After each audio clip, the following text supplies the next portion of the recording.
What's going on, YouTube? We are live. It's your boy DMV back with another one. We have a huddle, and I got my guy J Tuck in the studio today. What's going on, my guy? Yeah, what's going on, bro, man? How you doing, man? You getting ready for draft day? Yeah, absolutely, man. I've been talking about it the whole time. Been sitting here with the wife. I'm just like, man, I don't know what I'm gonna wear. All these parties, all this stuff, man. Like, I know that we do Cowboys coverage, but I'm like, damn, I'm starting to feel like a celebrity. I don't know if I really. Yeah, man. Shouts out to my guy Darren Smith. I just got off the phone with him, man. So he's trying to give me all the details for coverage for day one. I was like, listen, man, after day one, I'm done, man. I'm on vacation, I'm on vacation mode. So, but it's gonna be a fun time, man. I can't wait, man. Look, what 10 days, 9 days now?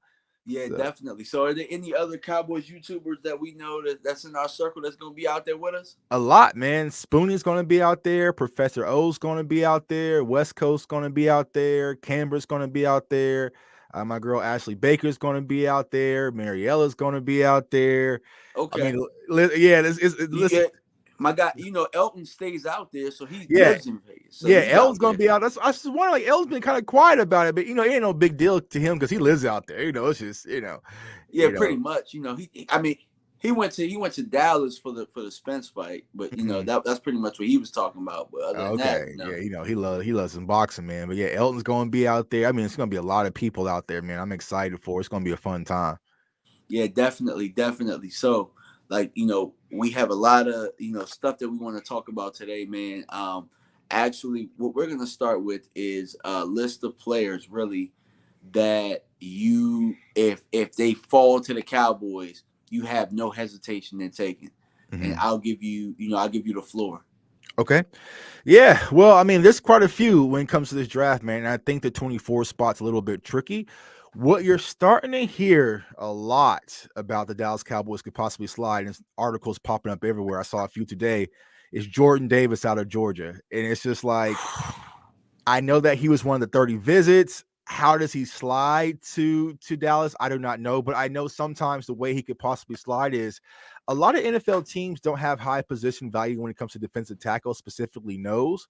Now, the hard part with Jordan Davis, man, that combine, it was just outstanding. The numbers that he put up in the combine, and it also matches the film as well. So I feel like a team is going to take a fly on him a lot earlier than expected. But if Jordan Davis falls in your lap, man, you take him, zero questions.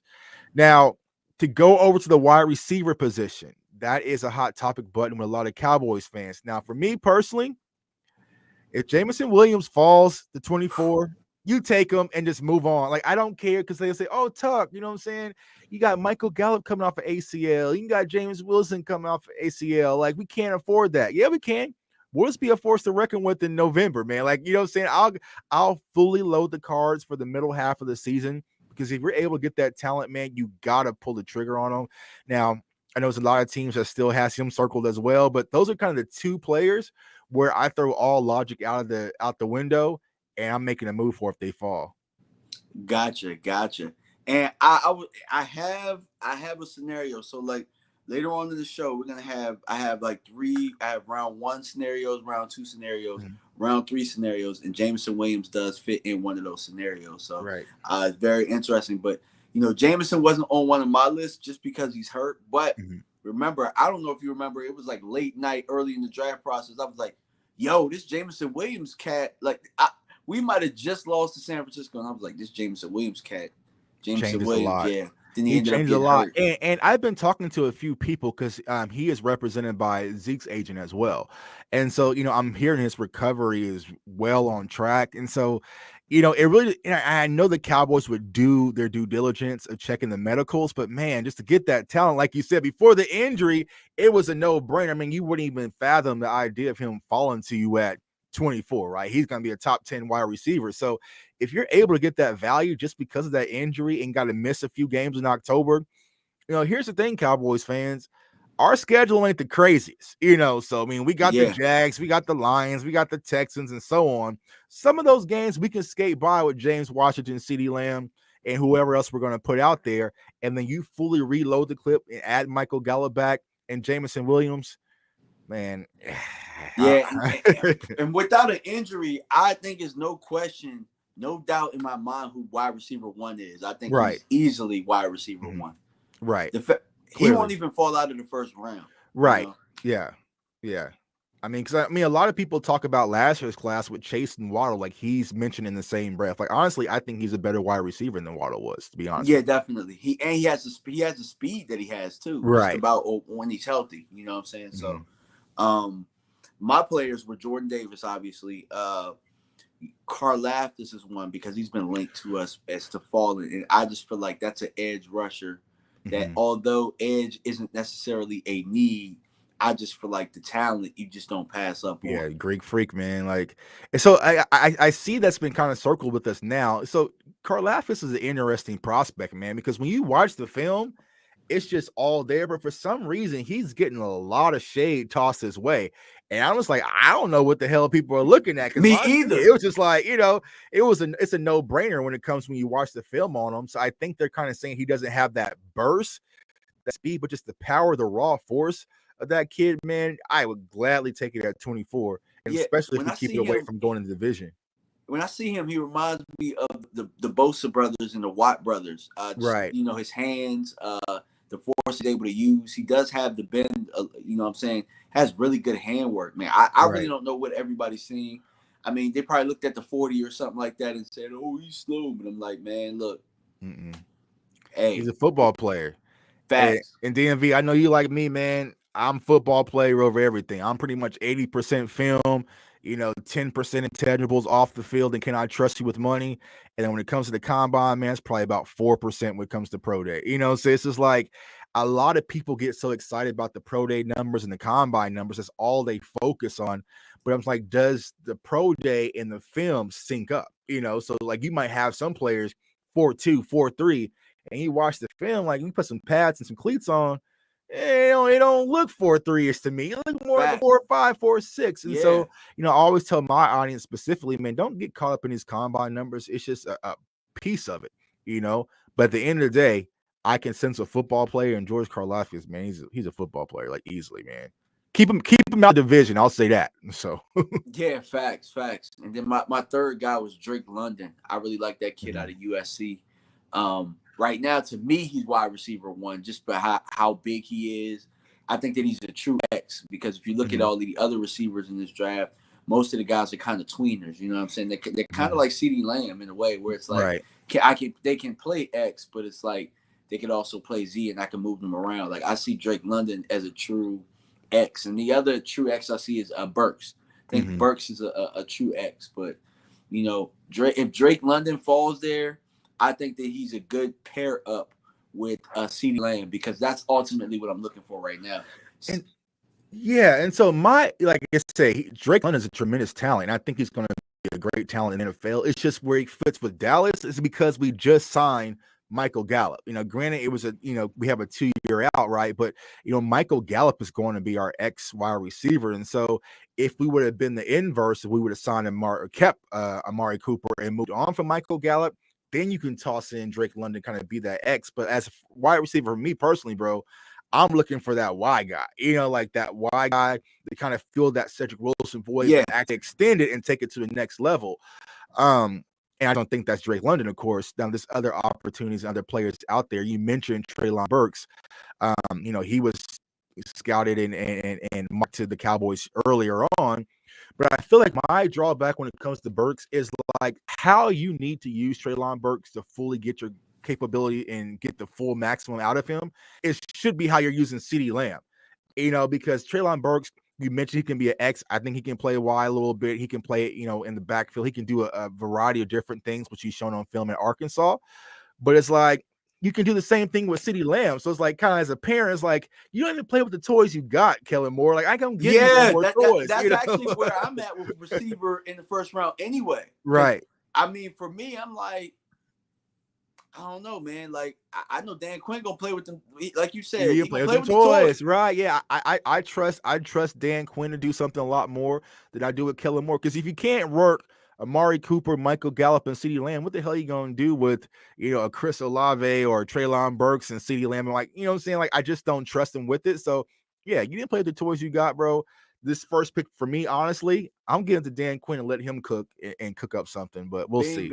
Bingo. Cook that shit up, Quay. Right. Yeah, man. Like, yeah, I need Kellen out the kitchen, man. You can sit back to day 2 or day 3, but as far as right now, man, I'm all aboard for getting Dan Quinn his weapons. Bingo, because I think we're like, it was kind of the opposite last year where I was just like, we're closer to building a great offense than we are defense. Mm-hmm. But now I'm like, all right, well, let's build that great defense, and everybody's young.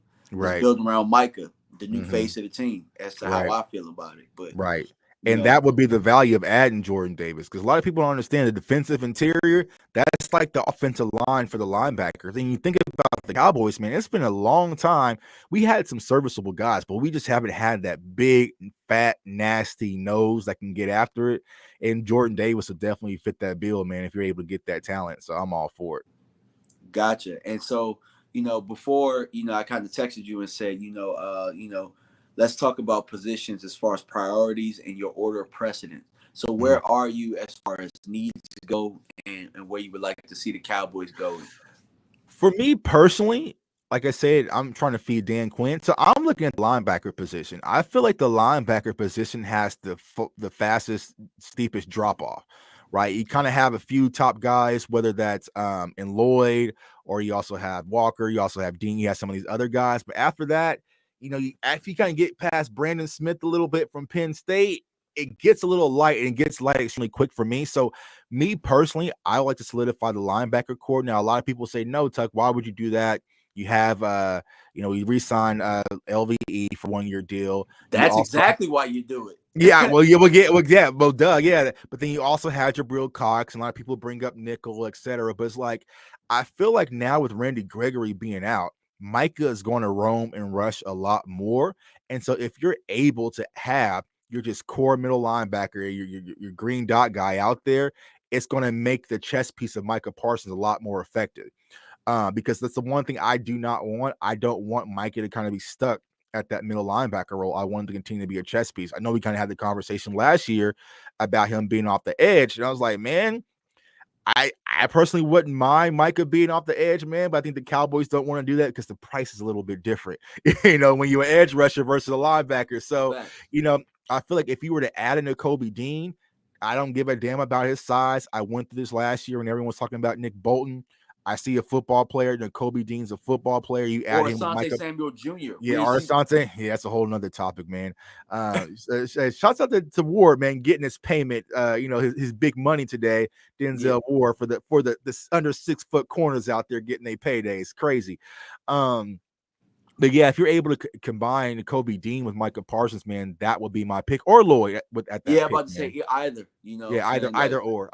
And I feel like there's going to be an opportunity to get into Kobe Dean just because of that size factor. Now, the only thing that could disrupt it is because of Micah Parsons. I feel like linebackers are going to be a little bit more premium value because people don't want to miss out. But if Kobe Dean's sitting right there, that's another no-brainer for me. That would be my pick. Offensive line. That's what everyone else was to talk about, offensive line. Now, here's my concern with offensive line. I would not be opposed to taking an interior offensive lineman in the first round. Kenyon Green, also Zion Johnson. Those are the kind of names that have been mocked to the Dallas Cowboys. And the reason why, I know that you can get other quality talent on day 2, whether it's Ed Ingram, my guy Cole Strange, who I just tweeted today. He liked it, man. So like I said, already told him welcome to Dallas. But my concern is if the Cowboys do not spend a high premium draft pick on an interior offensive line, then they won't have that sense of urgency to really put them out there. So you might run into a situation where Connor McGovern might get the starting nod to start off in camp, and it's going to be an uphill battle. Versus if you get a Kenyon Green, he's instantly plugged in, and he's going to be the guy, and they're going to focus on him being the guy throughout training camp. So, that's my one drawback. I feel like the interior offensive line is stacked. There's a lot of supreme talent you can get, but it's like Kenyon Green, man, he gets his position flex to do a lot of things across the board. Also Zion Johnson as well. And I think that adds to their premium value of being the first round pick at 24, which I wouldn't be opposed to either. But I'll say this. What do I think the Cowboys are going to do, bro? They're going to go wide receiver. Because a lot of Cowboys fans were bummed out about losing Amari Cooper. were bummed out about losing Randy Gregory. He had all this offseason just They got to trash. sell some damn They, jerseys. they got to sell some damn jerseys and get the fans excited. And Dallas Cowboys fans, that is their simple band-aid. That's their pacifier and their blankie is a wide receiver. So they probably going to go wide receiver, slap a cute little number on his back. Like, oh, we got Pickens. Oh, he about to be number 1 now. Right. No, number. I mean, right. Slap a cute little number, put the jerseys on the pro shop, and settle everything down. So I think the Cowboys are going to go wide receiver just for the PR standpoint. But honestly, I would be focusing on linebacker day one. Gotcha. Yeah. So my list, I have O-line number 1. Just simply because, I just feel like obviously it's not something that I want to do. Mm-hmm. I just feel like I would feel a little better if the hole was plugged at the guard position, because obviously I do think we have the players on the offensive line, but I just don't know if we have the coaching to coach those guys up. Right. And apparently we have to draft first-round talent there to overcome the coaching if we want to do that. So that's why I put offensive line there, specifically interior. I had wide receiver number 2 for the sheer fact of what you said. I just think that with letting go of Amari Cooper, if you've done all of these mock drafts, if you don't get a receiver early, it's really tough getting receivers, like somebody that's going to come in and plug right away that I know that they would trust. And like you said, snap a cute number on them. You know what I'm saying? Like, well, let me ask you this. So you mentioned offensive line. Would you consider drafting a tackle? Man, I was trying to get him to draft a tackle last year. Absolutely, I would draft a tackle. So you would go with a tackle at 24. So let's say, for instance, like a cross was to slide. Like that's a reach. But let's say Penning, right? If he was to slide, he's right there at 24. I don't like Penning. So I wouldn't draft Penning. Wouldn't draft Penning. What about Raymond? I'd have to think about that one. But yeah, it would take one of the top guys to fall, like one of them like gas mask type situations. Right. And you know what I'm saying? And that's where I'm at, because I don't think Charles Cross, Evan Neal and Quantum, they're that's not happening. Yeah, hell no. But like if Raymond was there, because we ran a few scenarios, I still wouldn't do it, because it's like I don't know where I can stash him. Now, if he had some position flex where I can stash him at guard for a little bit, maybe. I think he's a little too big to play guard. So I just know, as soon as we draft the tackle at 24, Tyron Smith's going to have a clear bill of health, man. Ain't going to be no injuries. He ain't going to miss not one game. And our 24 pick is going to be stashed on the bench. So I wouldn't do it. So that's why I'm strictly interior at the guard versus the tackle, because I know that's been a hot topic button as well. Yeah. The only thing is, like I said, it would have to be one of the top guys, because then you could possibly think about, all right, well, look at Tyron's deal. It's a friendly deal. Maybe somebody will trade for it. Maybe we get rid of him. You know what I'm saying? That's my thinking as far as that goes. But last year, I think, was the year if they were going to get a tackle, to get a tackle where we were slated. But at 24, it's going to be really tough. But that's an excellent question, though. And my third was linebacker, like you said. Now, for me, linebacker's number 1. I would order of precedence by what I think the Cowboys would do.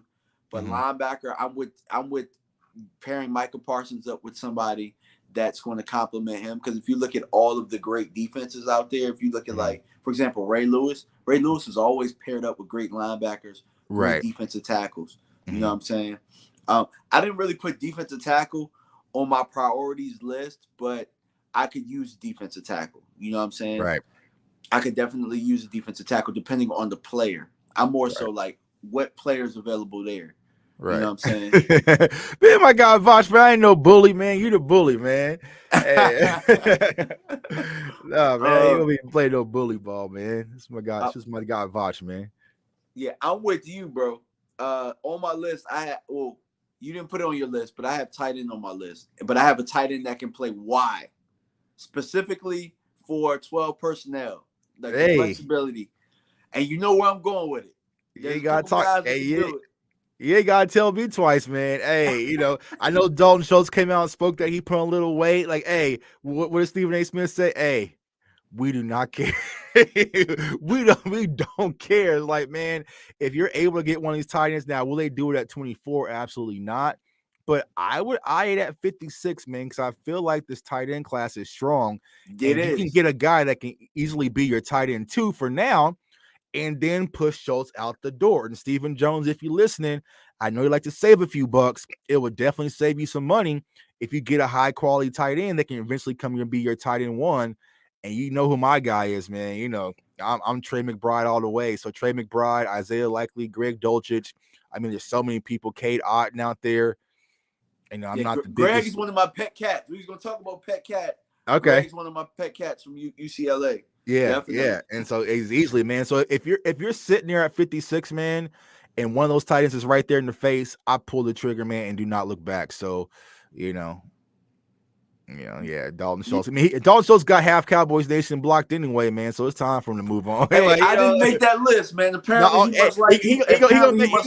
he gonna block you right after this, man. No kidding. I was clear on Dalton Schultz. I was not blocked. And the moment I dropped that Trey McBride video, it was just like bam, like he saw it or something. It was just like, yeah, bro, like.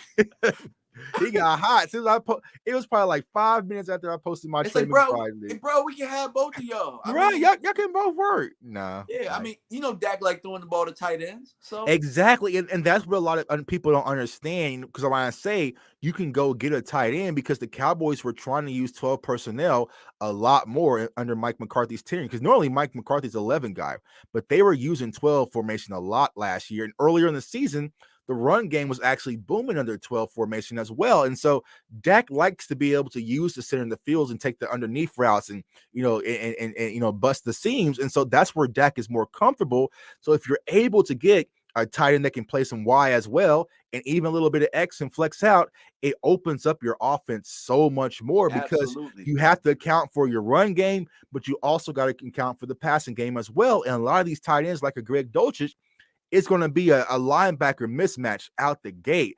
And so I feel like when it comes to tight end, we've always kind of had these big blocky tight ends. Like I love me some Jason Witten. They're kind of cut from that Jason Witten mode. But I feel like if you get some of these tight ends now, they got some wiggles, some yak to them that can actually take the underneath, make things happen. Chunk plays. Chunk plays. They can make things happen. I feel like Dalton Schultz is a great safety blanket, but he's not a threat. Like when you have Amari Cooper, CeeDee Lamb, Michael Gallup, Tony Pollard, Ezekiel Elliott, if I'm a defensive coordinator and you beat me with Dalton Schultz, I'll give you that every day. I'll take my chances. But if you get you a high caliber tight end, which I tried to get last year, it really changes the way you have to scheme for this offense, man. So, hey, you ain't got to sell me. I'm all pro tight end, man. Yeah, appreciate you, John Jones, for the super chat, my guy. Appreciate you. See, the Reaper said he blocked me when I said you need a second tight end, bro. Yeah, Dalton Schultz, bro. He don't play no games on Twitter, bro. Like, he said, I'm tight end 1, bro. What y'all talking about? Tight end only, man. You better not mention Blake Jarwin or nothing, bro. You blocked. Tight ends only. That's it. Yeah. And I added on my list, man. I know a lot of people are gonna look at me crazy, but I've been looking at the draft and how it's been playing out. I think running back is a sneaky need.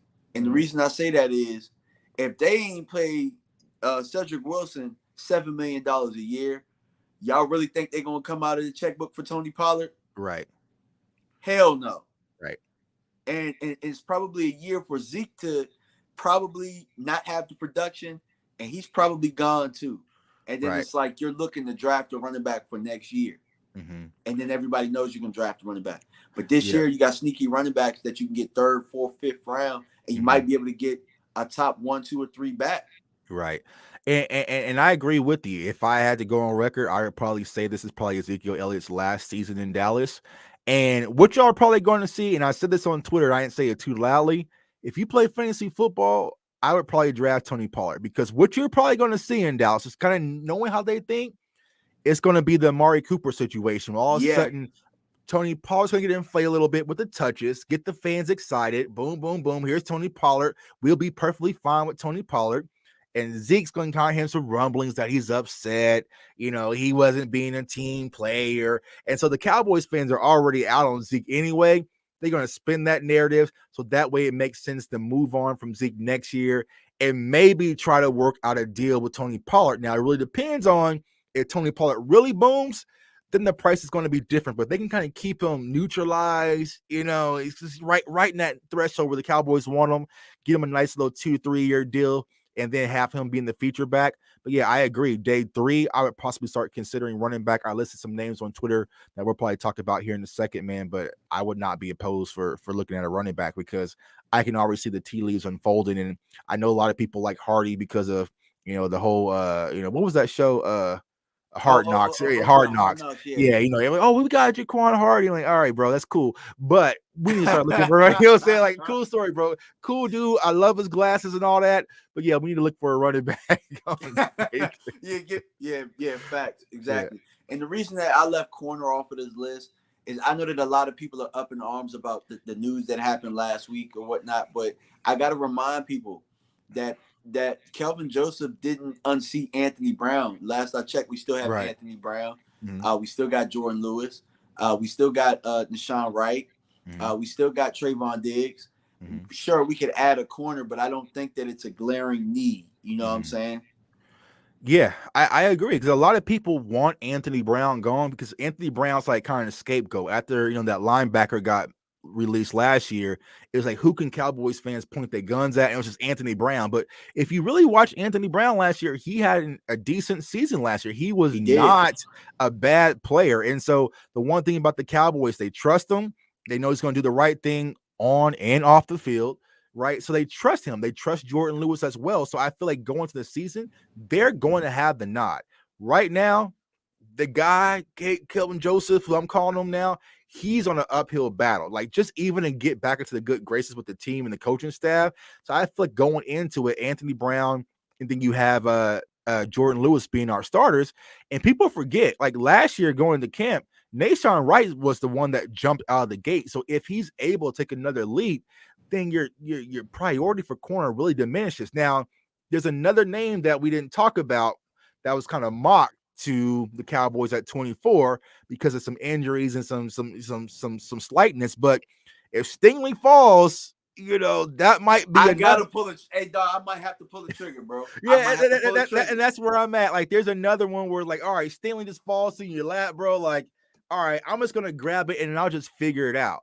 Because I feel like the talent and the upside is there when it comes to Derek Stingley. I know he's had some injuries. I know he hasn't really played much. It doesn't have much film. But when you watch the film, man, the talent is definitely there, man. So I would definitely take Stingley at 24. But, Yeah, and before we get into scenarios, man, let's talk about some pet cats, man. Tell us who your pet cats are for this draft. That people, they might not be big names or whatnot, but, I'm gonna keep my eye on that guy. Who you got? Oh, let go ahead and you start because I listed it on Threading to find it. Hold on, I got a whole bunch of them. So my number one pet cat is obviously I did a video on him, Jelani Woods. I like him out of UVA. But what do you like about Jelani Woods? Let's talk about him, man, because I've been kind of skeptical when it comes to Jelani Woods. The one thing I like about him is I like his strong hands. I like the fact that he can find holes in zones. I also like the fact that he's not very easy to bring down. And when I say that, we talked about it before, Dak likes to throw to tight ends, and he also likes to, he likes to feel safe when he's throwing you the football. I just think that he's a big radius to throw to. Is he my tight end 1? No.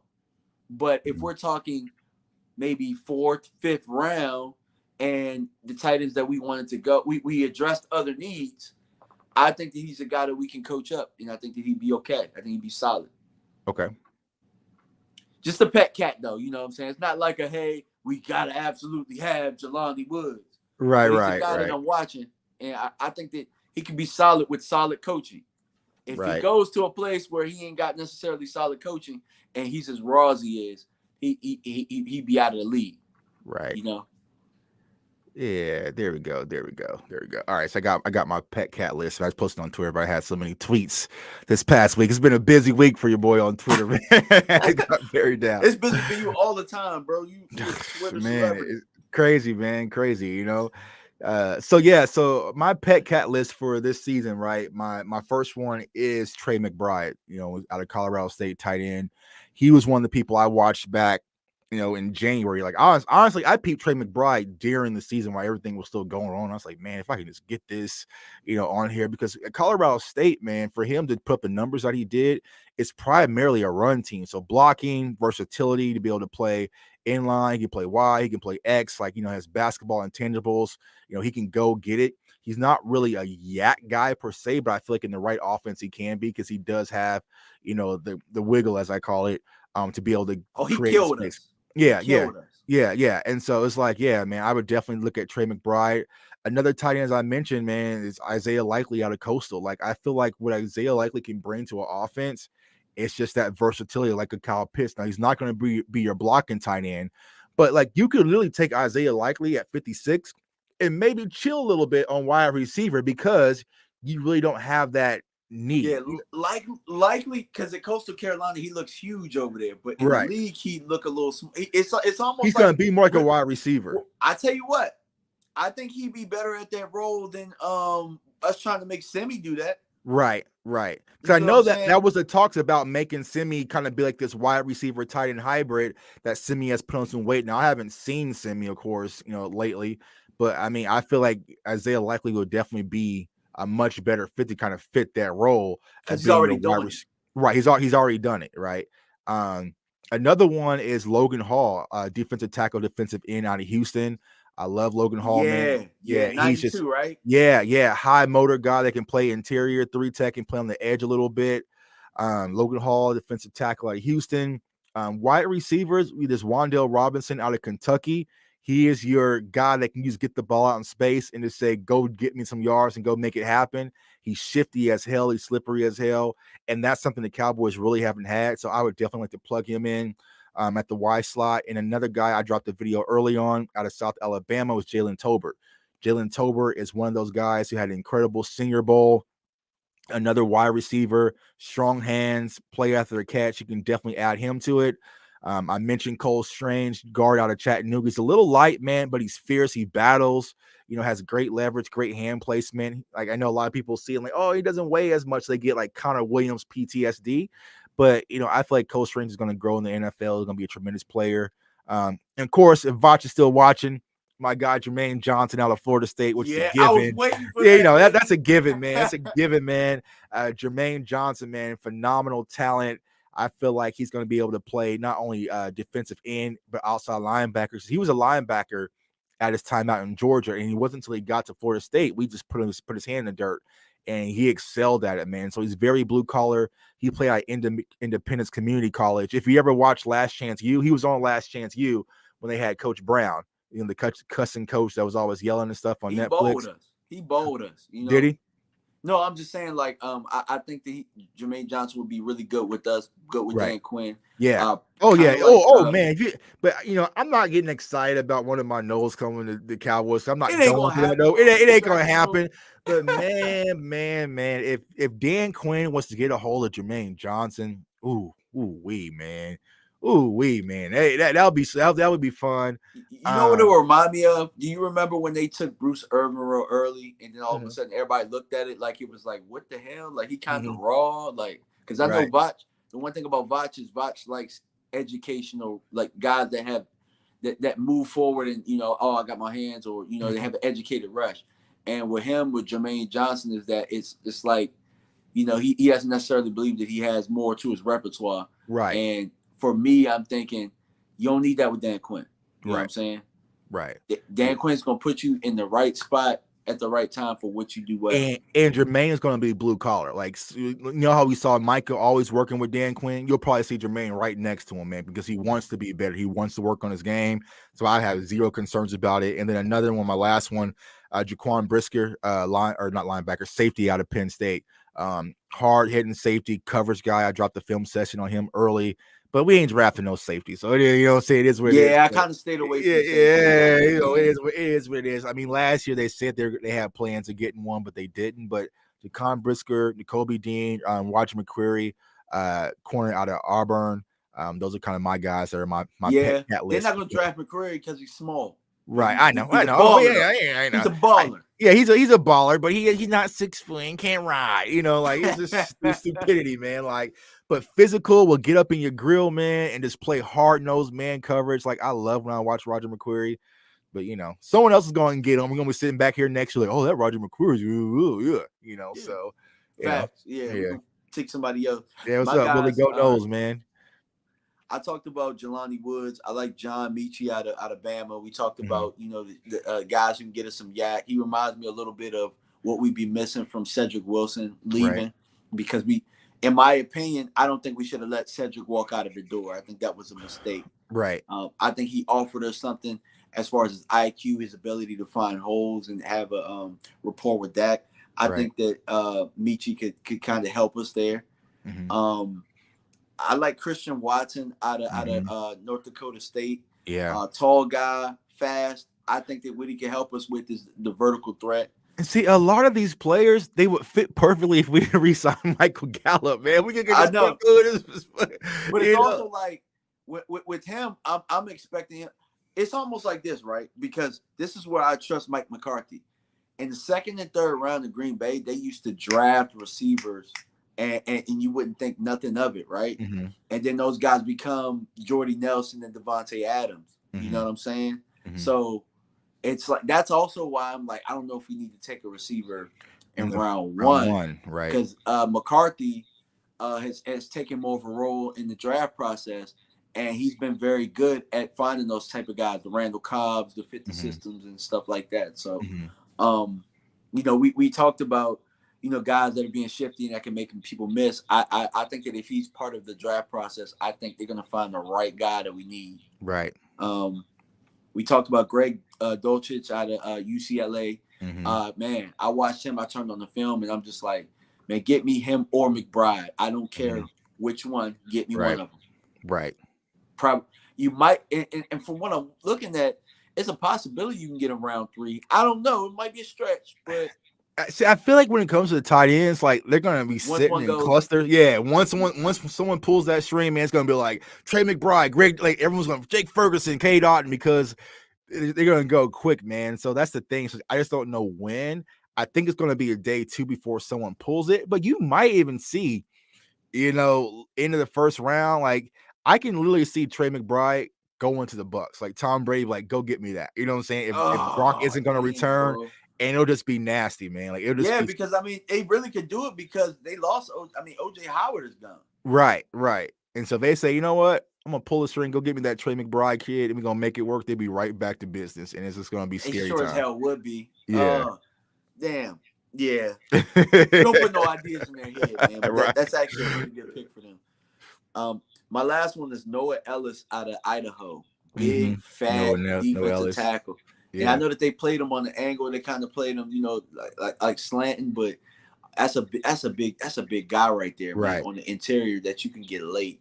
And I know that he probably showed up on a lot of your mocks too, huh? Yeah, Noah Ellis, John Ridgway out of Arkansas, and then also McQuan McCall. Now, McQuan McCall out of Kentucky, he was the guy, if you ever went back last year and watched film on Bohanna, you kept mixing the two up. I'm like, oh, damn, this Bohanna kid is not. I'm like, wait, that's not him. Yeah, I think I read something where he was like, we could pair them up and pair them up again. Right. Yeah.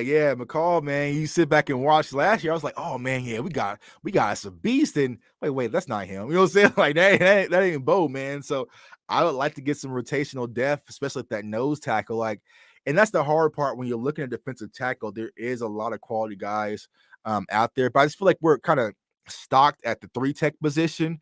We just really need that guy that we can plug in right over the center. I don't know what's going on with Brett Urban, so I don't know. I'm trying to read cryptic tweets from his wife, and it's like nothing's happening. So I feel like the nose tackle is definitely going to be a position that the Cowboys need to tackle. And Noah Ellis, Ridgway, I still would bring him back though, man. I still that's a whole other show, bro. But we got money to do nothing with. Like I just don't get it. I just don't get it, man. Here we are, 10 days from the draft. We have holes. We didn't fill in free agency. We just, man. And they still could though, and that's why I'm trying to like. I feel what you're saying as far as this draft that like don't get your hopes up. Right. But with the money they have, and then people getting cut, they might still be able to make moves and put together a formidable team.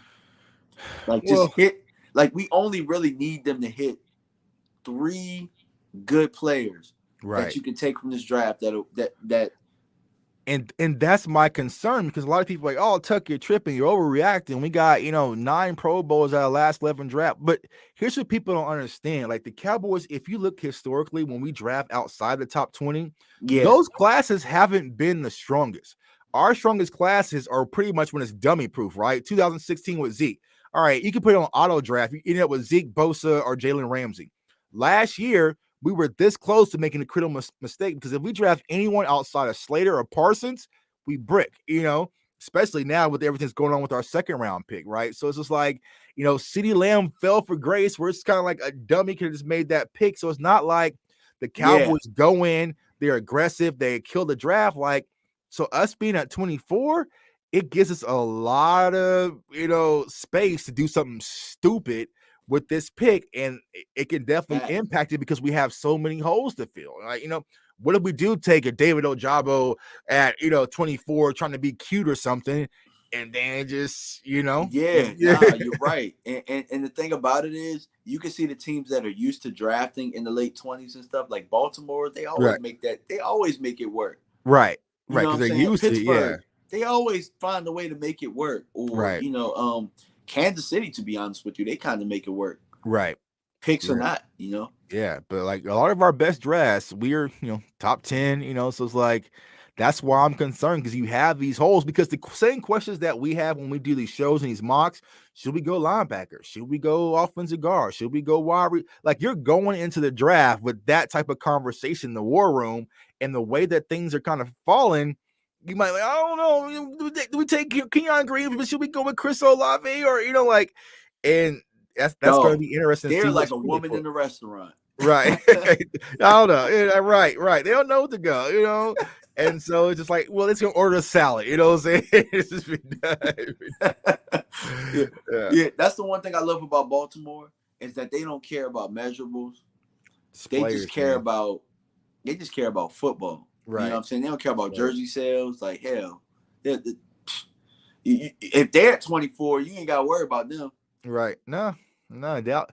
No, we gonna do. We gonna. I mark my words. If I had to bet, well, you can bet because we're gonna be out in Vegas. I feel like our jersey, our pick at 24 is going to be jersey sellish.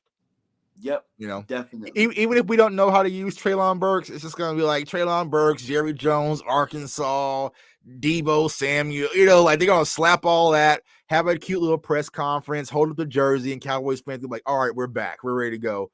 And it's going to be like, bro, y'all have no idea how to use that talent, but go ahead. You know what I'm saying? Yeah, facts. That's where I'm at. That's exactly where I'm at, man. Yeah. So let's jump into these scenarios, man, because this should be very Okay. fun. So I got 3 first-round scenarios, right? Mm-hmm. And so, I know you do a lot of mocks and stuff. We do a lot of things. And I know that a lot of times people on Twitter, when they see your mock, they don't understand what happened in order for you to get to that point. Right. And like, hey, you got you got to think on the fly.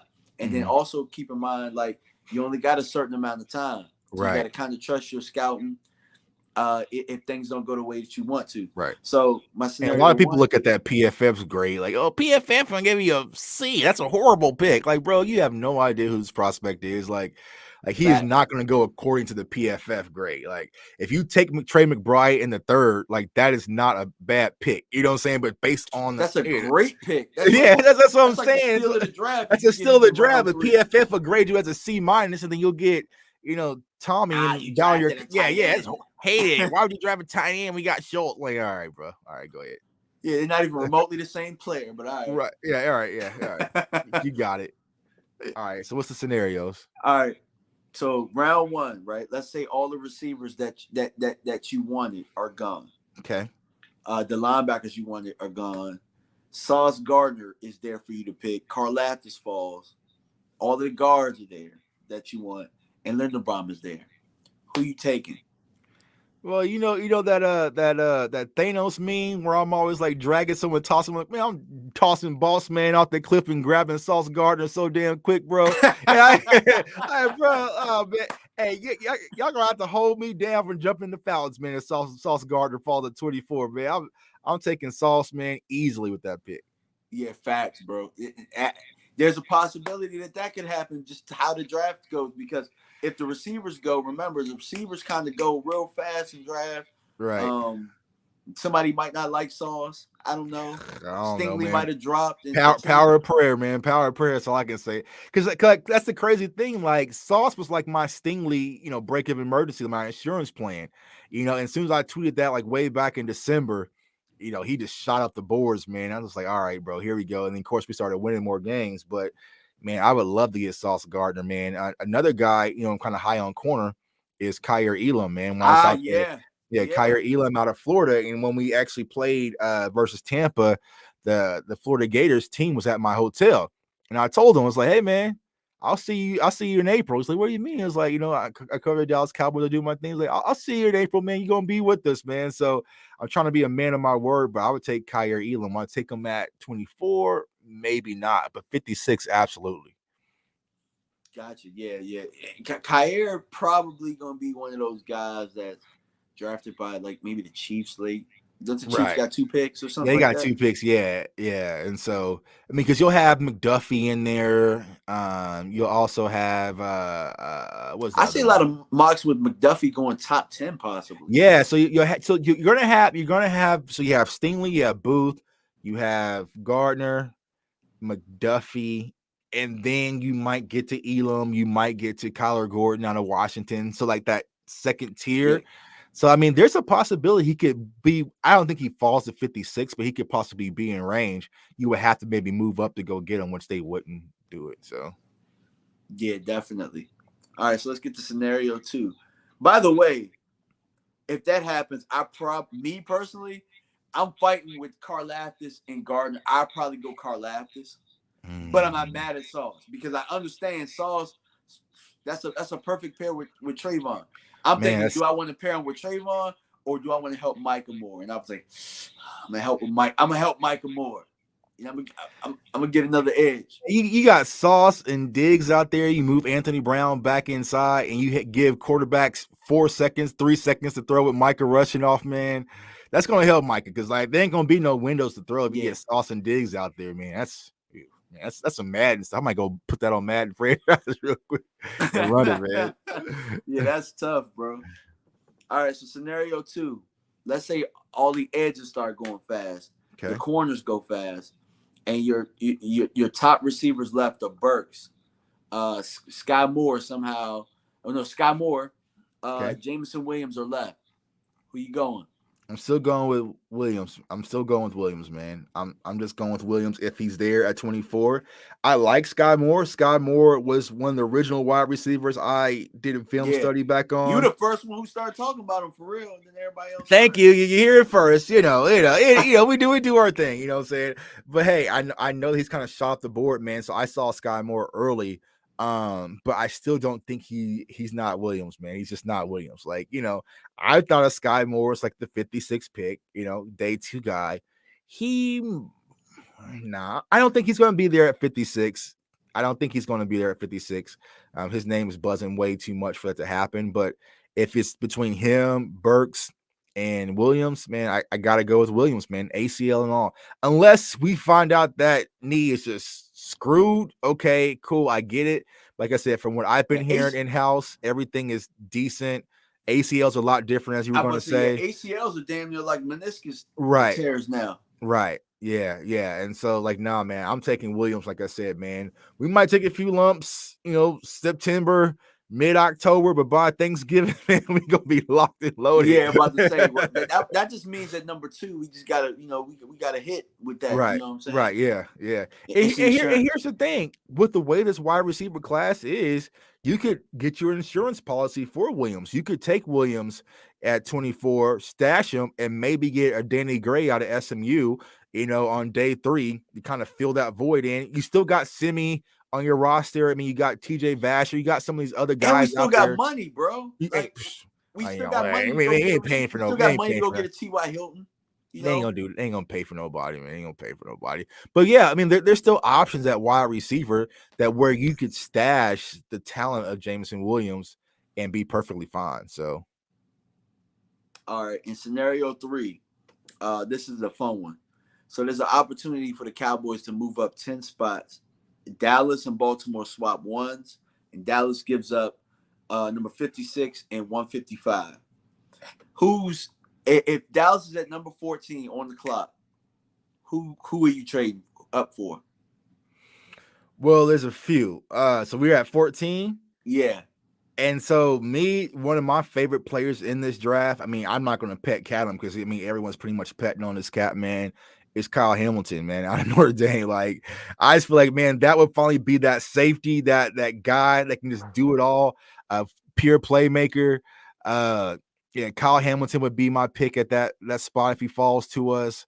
I see someone else already said it. Jordan Davis would probably be another That's one. my only one. Jordan Yeah, Davis. so you wouldn't take Hamilton if he fell for you at 14? Yeah, I just don't think he will. Oh, okay. I That's didn't even what factor him in, but of course. you But know. I'm just like, yeah, I don't know how that dude falls out the top 8, bro.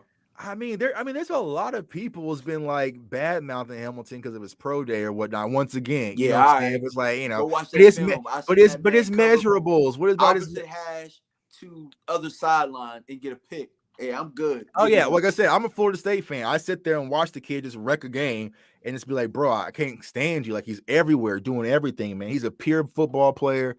Yeah, if you're able to add that motor, athleticism, and tenacity of Kyle Hamilton with Micah Parsons, it's supercharged on defense, man. Like the things that you could do with that team, man. But I would do Hamilton or Jordan Davis would probably be the pick. To be honest with you. That's excellent. I'm glad that you didn't say a receiver because I'm not giving up that multiple amount of picks for a receiver. Now, It's got to be a game changer. now, if Williams was fully healthy, then I would consider it, right? But it's just like, nah. I mean, I wouldn't take the flight on Williams to move all the way up to just go get him like that because there's other picks out there. Definitely. All right, so I got round 2 scenario. Let's say you've already drafted an offensive lineman at 24. Trey McBride is there. Chad Muma is there. George Pickens is there. And Parham from Memphis, the guard, is there. Who you taking? All right, so we already got our offensive lineman. We have McBride there at 56. Pickens, and who was and Chad Muma? Yeah. I know. Yeah, I knew that. All right, now we kind of stump here, man. I mean, I would have to go with Chad, damn it, because I feel like that, like I said earlier, that linebacker core drops off drastically. Like, I feel like you're not going to be able to day 3 a linebacker. Like, I don't think you're going to be able to Jabril Cox it, this year, and really get that guy. So, I mean, I would look at Chad Muma there, and then I would consider Trey McBride. Like, that would be my order. Yeah, here come my man Rome. I knew Rome Pickens, was gonna man. come in here. He's I a knew Pickens Rome was clan, coming. man. Yeah. There goes Pickens, man. So, but like, yeah, I would have to consider Moma because, like I said, I need that linebacker so that way that Facts. opens up Micah Parsons. And I've tried it, man. I've tried to get into some of these other linebackers. I know that's my niche, man. That's where I love the linebackers. And I was just looking, doing my notes. I'm just like, whoo, I mean, there's some guys, but it falls off. Like once you kind of get past like the Troy Anderson, like, yeah. If you turn on that film and you look at Chad and you don't want that dude, right? Like, yeah, I probably just for the sake of value of what we need and helping Micah, right? At that point, like we got a lineman. Like I think that's why. Like if we had gone, I don't know, like defensive lineman, or if we had gone linebacker first round, I'm getting Trey. You know what I'm saying? Right. Yeah. I mean, that's where I'm at. So I'm like, a lot of people talk about like Brian Asamoah out of OU, Quay Walker, like they're depth pieces. They're not that guy like MoMA, Anderson. You know what I'm saying? Like even like Damone Clark at LSU, it's just like, so that's what I'm saying. Linebacker, if you really don't get one in the second round, then you're just gonna kind of get a depth piece, and then LV is gonna be your starter, and you kind of go from there. So I would pull the trigger on Chad Momo. Definitely. Unfortunately, man. Unfortunately, but I would not be mad if they wouldn't got Trey Mcbride, man. I would not be mad at all. You know what I'm saying? We just gotta keep talking. We gotta talk it up there. I'm talking to existence, man. I feel like Trey Mcbride is the one guy. That's our Asante Samuel Jr. this year. Yeah. And here's the thing, like Asante, like everyone told me, like, you know, saying like there's no chance it's gonna even fall to you, Tug. So I'm gonna be excited. Like, okay, cool. You know, I want Farley. Well, Caleb Farley, or you know, all that crap, man. But it's like last year, day 2 of the draft, I come back on, and everyone was like, man, cheer up, Tuck. Trey Mcbride or Asante's gonna be there. And I was like, is he? I was like, okay, so he kept sliding, man. He kept sliding. And everyone's like, Tuck, you're going to get him. You're going to get him. And so the chat boosted me up, man. And of course, I posted my response to that pick, man. And of course, I didn't mean, you know, to do that, but I did it. And I was just like, Kelvin, because they said, like, Dallas Cowboys select cornerback. It was just like, Kelvin, I was like, you got to be kidding me, man. And it's just like, everything was there. Everything was there. It was frustrating. So it's like this year, man, if we get to that point, and if we get there at 56 and the Cowboys take a Jelani Woods or something like that, I'm going to probably be done, man. I'm probably just going to walk off. Well, actually, I'm going to be at the pool party, so I'm not even going to care. But it's like, you know, I'll just be upset, man, if you pass on the caliber of Trey Mcbride or a Greg Dulcich that can really impact our offense, kind of get this bottom shelf tight end, man. So we'll see. Yeah, definitely. All right, round 3 scenario. Dallas has the opportunity to trade back into the end of the 3rd round. So that means they would have to give up their 4th and 2 5s. Mm-hmm.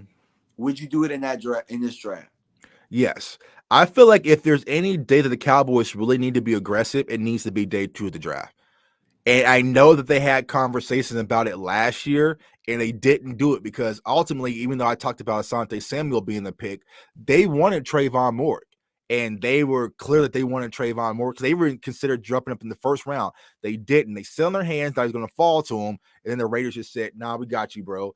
And then snaked him right from under your hands. So I feel like the Dallas Cowboys on day 2 need to be aggressive and move back into the 2nd or the 3rd to really get walk out with 3 core critical stars that, you know, without a shadow of doubt, they're going to be day 1 ready, right? And if you do that, then you can kind of go, because we got 10 picks this year, 9 picks. I lose track. We get so many comp picks because that's our thing. But get day 2, day 3, or day 2 picks, get 3 core starters, and then you can kind of fill the depth pieces later in the road. So yeah, I'm all for moving up on day 2 to kind of get some more instant starters, which you can do.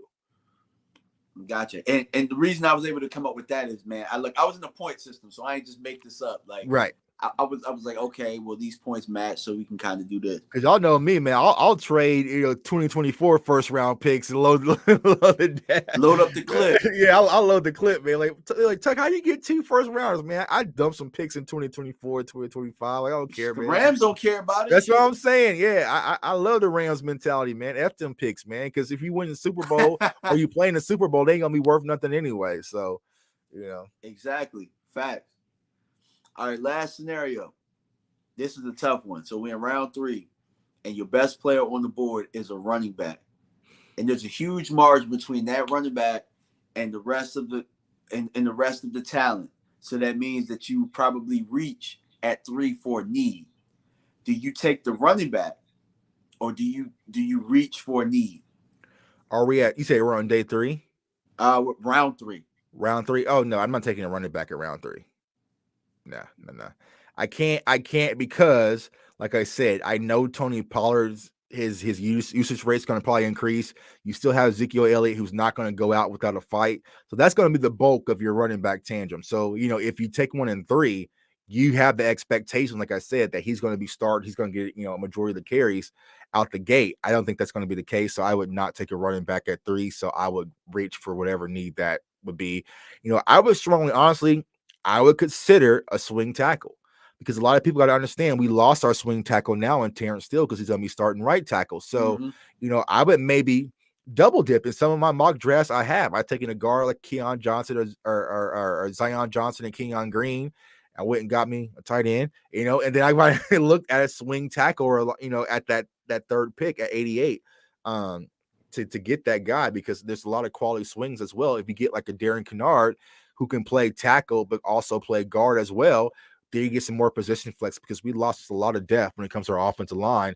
And we got to protect our investment in Dak Prescott, because last year, I mean, even if you go back and watch that 49ers game, bro, like it took me a while, but damn, we just got punched. You know what I'm saying? Like, I know me, you, and Rome, we did our shows before that game. And we're like, okay, everyone thinks they're physical. We're going to prove how physical. Nah, bro. It's punches in the mouth, bro. It is what it is. They punched us in the mouth, took our lunch money and everything, bro. We didn't do nothing. You know what I'm saying? So it's like, I need some tough tenacity in the interior. So this team year when I'm scouting players, like are you tough? I don't want the fake tough. You know what I'm saying? Like, I feel like Trevor Penning and some of these other guys, pushing out to the play, like that's fake tough. When it's between the whistles and when it's really go time, are you going to man up and hold yours down? And those are the type of players I'm looking for. I'm not looking for cute anymore. We had a lot of cute. So I know, a lot of people will mention Pickens. I would not be opposed to Pickens, because I know Pickens is going to be a competitor and going to be out there and bring some of that toughness mentality to our offense, because we got it on defense. But I feel like our offense is kind of light. You know what I'm saying? Like, there's no spice, there's no fire to it. It's kind of good guys. Like, now I need that Dez Bryant. I need some jackasses out there on the field on the offensive side. Our offense don't have now no seasoning right now. No seasoning, man. Our offense is bland as hell right now, man. So it's like, nah, I need some season, some salt and pepper, man. Because like, we have talent, it's all finesse, but no. I need that offensively. Someone to be like, hey, bro, I'm open. Give me the damn ball. You know what I'm saying? Well, that's how you get cut. Well, yeah, but hey, but if you draft them early, man, they're gonna be here at least for 4 years. You know what I'm saying?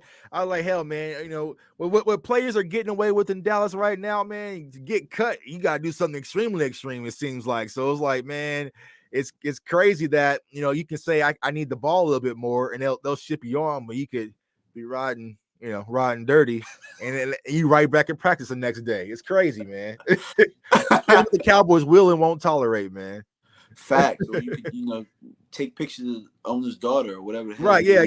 Keep your job, man. But you better not say I need to be involved in this offense a little bit more, man. You on your first way to Cleveland for a 5th round pick, man. And God bless whoever that kid is drafted with that 5th round pick, man, because he don't have to be special out the gate. So whoever we get for that 5th round pick that we trade for Cleveland for Amari Cooper, that poor kid, man. Poor kid ain't gonna stand a chance, man. Hey, that's why I'm like, bro, just trade that joint. And yeah. Package that up and move it up, man, because that kid's not gonna stand a chance. We traded, remember this, like, nah, man. Like, if it's Danny Gray or something like that with that 5th round pick, man, that poor kid ain't gonna stand a chance. Like, nah, just trade it, package it.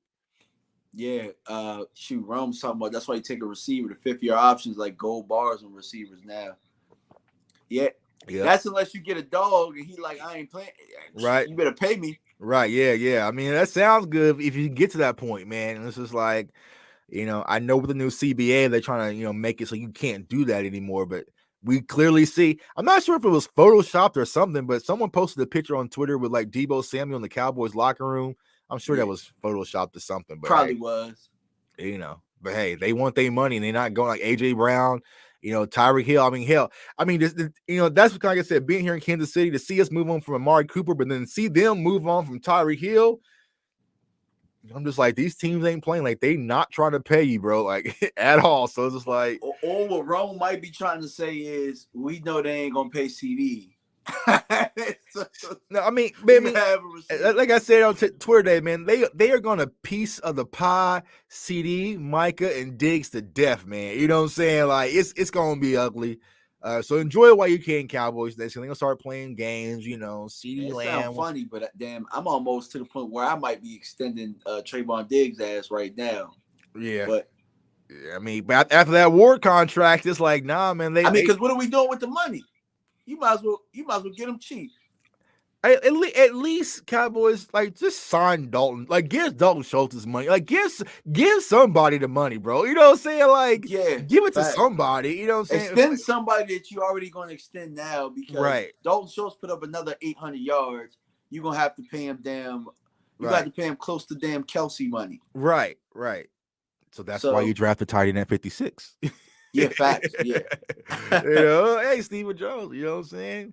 Trey McBride can help you with that, man. Get Schultz's cool little 500 yards. He moves on, and then you got your new tight end one. Hey, Schultz, man, I heard he likes video games, man. You might want to have him on your squad, man. Like, Dalton Schultz, man. Hey, man, he's really a good, cool dude, man. I don't know why he's so mad at Cowboys fans, man. So it's like, no, I get it, bro. I get it. Shoot, I was just mad at some. Look, I took the whole day off yesterday because I was pissed off at somebody with 0 followers. Yeah. Like, look, I'm not losing my peace. I'm gone. They try to get to you, man. You just gotta ignore them, man. You gotta ignore them, man. So it's just like I know how it can get sometimes. It's just like, bro, why are you spending your entire Easter Sunday trying to get acknowledged by me? Like, you know what I'm saying? Like, do I mean that much to you? You know, they're like, you're a clown, you're an idiot. I'm like, how about this? How about you get on your StreamYard and you can talk to whoever you want to talk to, put every opinion you want to put out there. They don't want that, man. They want your platform. And I said that yesterday. I mean, we're trying to get off track, but it is what it is. If you stop spending all the time hating on other content creators, other media, and put that focus in building your own platform, that's all we did. I 2 years ago, I was a Twitter guy that nobody would talk to. No one cared about any of my takes. I would say this crazy idea. It was stupid. So you know what? I turned my mic on, turned my camera on, invested in myself, and then here we are. And so a lot of people don't want to do that because it takes sacrifice, it takes commitment, a lot of that, but they don't have the courage. So it's easy for me to sit there and just argue with DMV all damn day, try to get my points across, and then, go on from there. But exactly. But it takes balls to get on this and be able to put your stuff out there. And, it does. Be wrong and be right. It does. It takes balls to do that. It does. Like, a lot of people, I think I can screen share. I'm gonna give y'all an inside scoop, man, because I've been doing this and we're almost done with the draft. Like, this is, you can share that. See, am I able to? I don't know what I can do on this phone because. Okay. Yeah, because I'm at the point. Yeah, because my computer's crashed. Oh, that's right. Well, you're on your phone. Okay. Yeah. I was gonna show you, man. I have over. Where we at? 387 prospects full of notes. You know what I'm saying? That's impressive. And that's just going through it line by line, detail by detail, peeling back this onion slowly. Now, of course, I have to use my note sheet because if you mention, freaking Clint Ragovich out of North, like, I'm like, all right, let me go double check that, right? But it's like people don't understand and see the work behind the scenes. So when I talk about these prospects, I'm not just shooting stuff out my butt. You know what I'm saying? Like, I've literally scouted. I watched film. My wife would tell you just for Easter Sunday, I had my, my tablet out, getting my notes, finalizing everything. So a lot of people don't see that. They just see all the extra stuff that we get that comes from that. And they just want to, attack it. So when I say, like, I have no problem with someone saying, nah, Tuck, I don't like this prospect, but you got to show me your homework too. You know what I'm saying? Yeah, don't just sit back and hate my mocks. That's easy. Show me your mocks and why did you pick these players specifically? Not because they were the top of the PFF board, and that's how you get the highest score. I know that, right? I can pick all the top players in auto draft and put up an A+, right? But explain it to me. And so that's why I respect people like you, respect people like Rome, and list goes on, because I know that you put in your homework, and other people don't see that. So, so for anybody watching that wants to get into it, I always encourage you, get into it, but get it for the right reason, because you're passionate about it, because it takes a lot of work versus turning on the camera and just talking loud like a WCW wrestler. And then, what I'm saying? Like, there's more to it. So, yeah, definitely. It's crazy because, and meeting you guys, meeting you, Rome, you guys have helped me grow my channel in a way that you guys don't even realize. You know what I'm saying? Like, it's a different way, because a lot of people just knew me from, hanging out with Mark and stuff like that all the time. So it's allowed me to get out of my shell and, just, be a little bit more creative in the things that I do. So I really appreciate you guys. Yeah, I mean, and that's what a lot of people understand. Like, it's like a brother and sisterhood, man. Like, y'all push me to be better. I might be looking at a prospect, and then Vach might come in and be like, nah, he don't like. And so it'll make me go back and think like, well, damn, am I missing something? Let me go watch him again. So it's like, even with this whole Jelani Woods thing, I'm like, all right, let me go watch him again to make sure that I'm not tripping. Because sometimes you got to understand, when you watch film, I may have just watched the greatest Trey Mcbride game he had in his career that I have film on. So you got to do a lot more homework. But that's what it's all about, man. Iron sharpening iron, because at the end of the day, we are the voice of the community and we are being heard to the masses. Y'all see clear with me, man. One little tweet can cause a ripple effect. There's people definitely watching what we say and how we say it, but we do it for the viewers. Like that's it. That keeps me motivated. It's not the money. It's not the accolades or anything, man. It's because my people and your people and vice versa respect me community. So I want to make sure that I'm giving the best information that I can provide. So yeah, absolutely. And you never know who's watching, because sometimes, like, I remember dude was getting on me about the views, but I'm like, yo, you never, like, people are watching. Watch we're jump watching on one of my videos. Like, right. you know, the guy has. You don't out of those 100 views that may look like small to you, somebody's watching. Like, case in point, I had one of my, let's say, I'll call her an actress, right? But she reached out to me on Instagram, was like, hey, I love your Cowboys. But I'm like, what the hell? You watch it? You know what I'm saying? So it's like, you never know out of those 100 views who was watching. It's not about the numbers. Because I tell people, some of my favorite Cowboys YouTubers has not even like 500 followers. Like such as my guy Marcus from Bluff City. Like, he is one of my favorite go-tos. He's extremely knowledgeable. Not a lot of people have the time, the effort to really put into it, but that doesn't mean they don't have the football acumen. Like, I respect his pen more than anybody. You know what I'm saying? So if he comes and says something like, oh, actually, Tuck, you should check out this guy, I'm on it. You know what I'm saying? So it's not like I'm the end all be all. If you say, nah, bro, Trey Mcbride doesn't do this well, then I might go back, because I respect your sword and your football stance, man. So Yeah, definitely. And I guess an unknown gem, or like really a known gem around for all of us, is Professor O. right. Professor O be Yeah. on it, bro. Right. Yeah. Oh, like I talk to O every day. It's like O was the first person to really get me to push for analytics. Like, I was anti-analytics. You know what I'm saying? Like, I ain't doing all, you know what I'm saying? And then once I started to break down analytics, he kind of showed me like what he looked at different sites and everything. I'm like, oh, okay. And it really just helps you, like, advances your conversation. So I can say, I know I have statistics that can prove that the Cowboys were using 12 formation a lot more in 2021 than they were in, you know what I'm saying? So, like, versus me just kind of talking like we're at the bar, like, you got to be able to put context behind it. Skywalker, the same thing. Like, they push your pen and elevate it, and ultimately it makes me better, man. Like, that's what it's all about. If I just come out here and just do the same thing every year and year out, first, I'm going to get bored, and then y'all going to get bored too, So it's like, nah, man. Continue to push, continue to climb, and you never know what it can lead to. I'm tremendous thankful for all the opportunities that this has created for me. I'm going to be out there on the red carpet and everything for the NFL draft on next week, and it's just like little old me, right? You know what I'm saying? So it's going to be a fun time. So find the passion, continue to put the work in, make the sacrifice, and don't be a hater. Yeah, facts, man. And look, make sure you follow us, because we're gonna be in Vegas. We're gonna be having a great time. We're gonna be like rock stars out there. Rock stars, man. Three. When you got there Thursday? I get out there Wednesday night. Okay, so Wednesday, and we leave on Sunday. I leave late Saturday, so like 10:30. Okay, late Saturday. Okay, yeah, man. So my guy Spoonie, man. So Spoonie's first time in Vegas, so he's staying for 5 days. I'm like, bro, God bless. Man. So he gets there Wednesday and leaving Monday. I was like, all right, man, pace yourself. So like day one, I'm going to be professional, suit and tie, doing that whole ordeal during day one of the draft.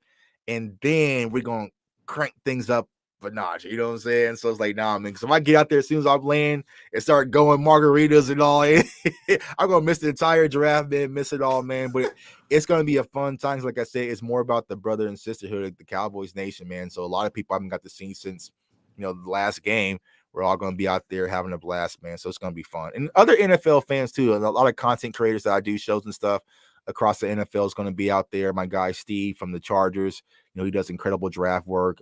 So it's like, yeah, it's going to be fun out there, man. So they're probably going to take another person that we like.